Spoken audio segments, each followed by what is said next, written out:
નમસ્કાર મિત્રો, આજે આપણે આ વિડીયોમાં ધોરણ 4 પર્યાવરણ આસપાસ ગાલા સ્વાધ્યાય પોથી પાઠ પહેલો રોજ નિશાળે જઈએ નું સંપૂર્ણ સોલ્યુશન જોઈએ। પ્રશ્ન પહેલો, વિકલ્પો છે।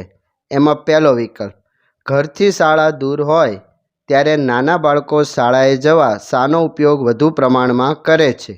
તો બ, રિક્ષા। બીજું, નદી પસાર કરવા તેના પર શું બનાવવામાં આવે છે? તો ક, પુલ। ત્રીજો વિકલ્પ છે, લોકો નદીના એક છેડેથી બીજે છેડે જવા માટે કયા વાહનનો ઉપયોગ કરે છે? અ, હોડીનો। ચોથું, રણ પ્રદેશમાં શાળામાં જવા માટે શાનો ઉપયોગ કરવામાં આવે છે? તો બ, ઊંટગાડી। 5, ખેતરમાંથી પાક ઉત્પાદનને માર્કેટમાં લઈ જવા માટે ગામડાના લોકો મોટે ભાગે કયા વાહનનો ઉપયોગ કરે છે? તો ક, બળદગાડું। છઠ્ઠું, કેટલાક રાજ્યોમાં સરકારશ્રી તરફથી છોકરીઓને શાળાએ આવવા કયું વાહન આપવામાં આવ્યું છે? તો ડ, સાયકલ। સાતમું વિકલ્પ છે, જંગલમાંથી પસાર થતા હોઈએ ત્યારે શાના અવાજ સાંભળવા મળે? તો ડ, પશુ પંખીના। 8, અપંગ માણસ હરવા ફરવા કયા સાધનનો ઉપયોગ કરે? તો ક, વ્હીલચેર। બીજો પ્રશ્ન છે, ખાલી જગ્યા પૂરો। પહેલું, નદી ઉપર રસ્તો બનાવવા તેના પર તો પુલ બાંધવામાં આવે છે। બીજું, ઊંટગાડીનો ઉપયોગ રણ પ્રદેશમાં વધુ જોવા મળે છે। ત્રીજું, ડુંગર પર રહેતા બાળકો પથરાળ રસ્તો પસાર કરીને શાળામાં ભણવા જાય છે। ચોથું ખાલી જગ્યા છે, શાળા દૂર હોય ત્યારે બે પૈડાવાળું સાધન સાયકલ ખૂબ જ ઉપયોગી બની રહે। 5, ઊંટગાડીને 4 પૈડા હોય જ્યારે બળદગાડાને 2 પૈડા હોય છે। છઠ્ઠી ખાલી જગ્યા, મૂક બધિર વ્યક્તિ આંખ અને હાથના આંગળાના ઈશારાથી પોતાની વાત સમજાવે છે।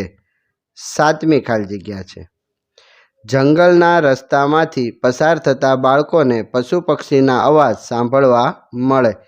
ત્રીજો પ્રશ્ન છે, સાચા વિધાન સામે ખરું ને ખોટા વિધાન સામે ખોટાની નિશાની કરો। પહેલું, રણ પ્રદેશમાં રહેતા લોકો ઘોડાગાડીનો ઉપયોગ કરે તો ખોટું। બીજું, અંધ બાળકોને ભણવા માટે ખાસ પ્રકારની શાળા હોય, સાચું। ત્રીજું, શાળામાં ભણવા માટે ચાલીને જવું પડે, ખોટું। ચોથું, ઊંટનો ઉપયોગ રણમાં સવારી માટે થાય, સાચું। પાંચમું છે, નદી પરથી આવજા કરવા માટે થાંભલા બાંધવામાં આવે, ખોટું। છઠ્ઠું, મૂક બધિર વ્યક્તિ જોઈ શકતી નથી, ખોટું। 7, સમુદ્રના પાણી પર ઝડપી મુસાફરી કરવા સ્ટીમર ઉપયોગી છે, તો સાચું। હવે ચોથો પ્રશ્ન છે, બંધ બેસતા જોડકા રચો। એમાં પહેલું, હોડી, તો એની સામે આવશે પાણી ભરાયેલ વિસ્તારમાં અવર જવર માટે, ડ। બીજું છે પુલ, તો એમાં આવશે ઈ, નદી પરથી વાહનોની અવર જવર કરવા માટે। ત્રીજું, ઉડન ખટોલા, તો બ, 2 ડુંગર વચ્ચેની ખીણ પસાર કરવા માટે। ચોથું, સ્ટીમર, તો અ, સમુદ્ર માર્ગે માલ સામાનની હેરફેર માટે। પ્રશ્ન 5, નીચેના પ્રશ્નોના ઉત્તર 1-2 વાક્યમાં લખો। પહેલું, તમે શાળામાં કેવી રીતે જાઓ છો? તો હું શાળાએ રિક્ષામાં બેસીને જાઉં છું। બીજું, પુલનો ઉપયોગ કોણ કરે? તો પુલનો ઉપયોગ નાના મોટા વાહનોની અવર જવર માટે અને માણસોને ચાલવા માટે થાય। ત્રીજો પ્રશ્ન, આ પુલ બનાવવા કઈ કઈ વસ્તુનો ઉપયોગ થયો છે તેની યાદી બનાવો। તો આ પુલ બનાવવા આરસીસીના મોટા સ્લેબ, સિમેન્ટ, ઈંટો, લોખંડના સળિયા અને લાકડાનો ઉપયોગ થયો છે। આગળ છે ચોથો પ્રશ્ન, વરસાદના દિવસોમાં બાળકો શાળાએ જવા માટે શાનો ઉપયોગ કરે? તો વરસાદના દિવસોમાં બાળકો શાળાએ જવા માટે છત્રી કે રેઇનકોટનો ઉપયોગ કરે। 5, તમે સાયકલ ચલાવી શકો છો? જો હા, તો તમને કોણે શીખવી? તો હું સાયકલ ચલાવી શકું છું, મારા પપ્પાએ મને શીખવી। છઠ્ઠું, તમારી શાળામાં કેટલા બાળકો સાયકલ લઈને આવે છે? તો અમારી શાળામાં લગભગ 50થી વધુ બાળકો સાયકલ લઈને આવે છે. સાતમું, તમારી શાળામાં વાહનની સુવિધા છે? જો હા, તો કયા વાહનમાં તમે આવો છો? તો મારી શાળામાં વાહનની સુવિધા છે. હું રિક્ષામાં આવું છું. આગળ છે આઠમું, તમે કયા કયા પશુ પક્ષીના અવાજને ઓળખી શકો? તો હું ગાય, ભેંસ, બકરી, બિલાડી, કૂતરો, કાગડો, કબૂતર, કોયલ, ચકલી, મોર, પોપટ, કૂકડો, ઘોડો વગેરેના અવાજને ઓળખી શકું છું. નવમું, બેટ દ્વારકાના વિસ્તારમાં બાળકો શાળાએ જવા હોડીનો ઉપયોગ શા માટે કરે છે? તો જવાબ, બેટ દ્વારકાના વિસ્તારો પાણીમાં હોવાથી ત્યાં રહેતા બાળકો શાળાએ જવા માટે હોડીનો ઉપયોગ કરે છે. 10મો પ્રશ્ન, ગામથી દૂર કે ખેતરમાંથી આવતા બાળકો કેવી રીતે શાળામાં જાય?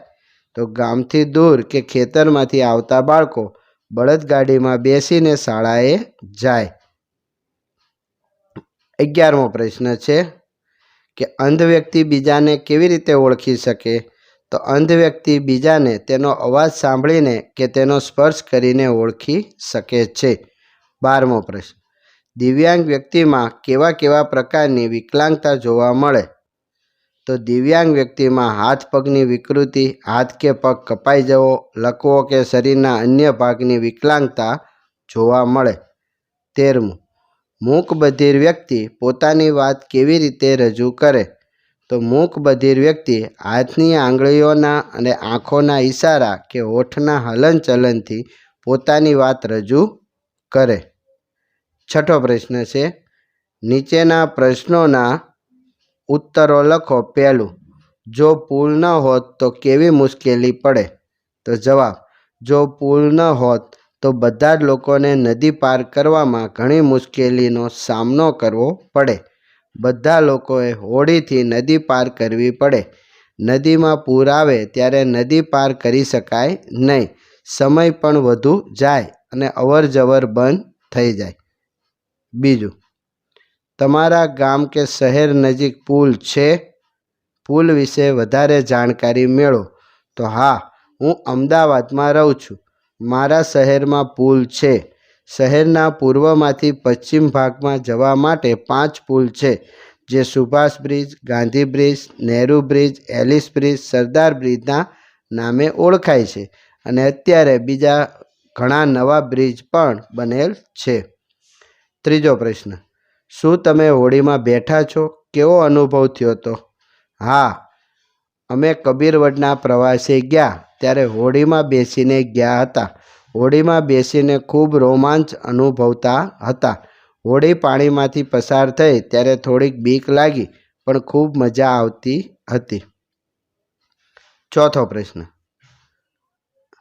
જંગલમાંથી પસાર થતાં શું કાળજી રાખશો? તો જવાબ, જંગલમાંથી પસાર થતાં જંગલના પ્રાણીઓ આપણા પર હુમલો ન કરે, જંગલમાં ભૂલા ન પડી જઈએ, જંગલના ફળો ન ખાઈએ, જીવજંતુ કરડે નહીં, કાંટા વાગે નહીં, તેની કાળજી રાખવી જોઈએ.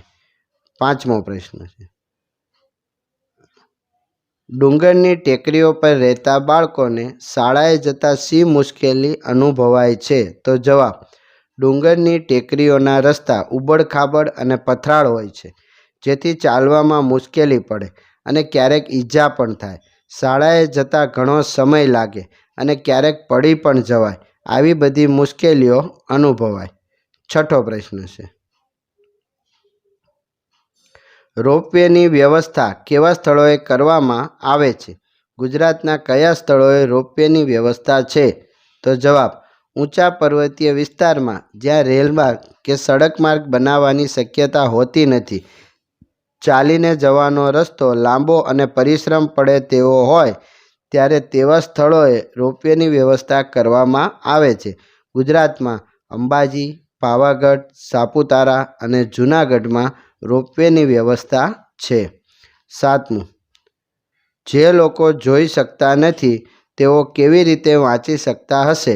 તો જવાબ, જે લોકો જોઈ શકતા નથી તેઓ બ્રેઇલ લિપિથી વાંચી શકે છે. આ લિપિમાં જાડા કાગળ પર ઉપસેલા બિંદુઓ હોવાથી સ્પર્શ અને અનુભવથી વાંચી શકાય છે.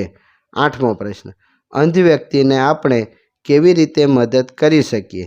તો જવાબ: અંધ વ્યક્તિને આપણે રસ્તો ઓળંગવામાં મદદ કરવી, બસમાં બેસવાની સીટ આપવી, સમાચાર પત્ર વાંચી સંભળાવવું, સીડી ચડવામાં મદદ કરવી, મુસાફરીમાં સાચો રસ્તો બતાવવો વગેરે રીતે મદદ કરી શકીએ છીએ.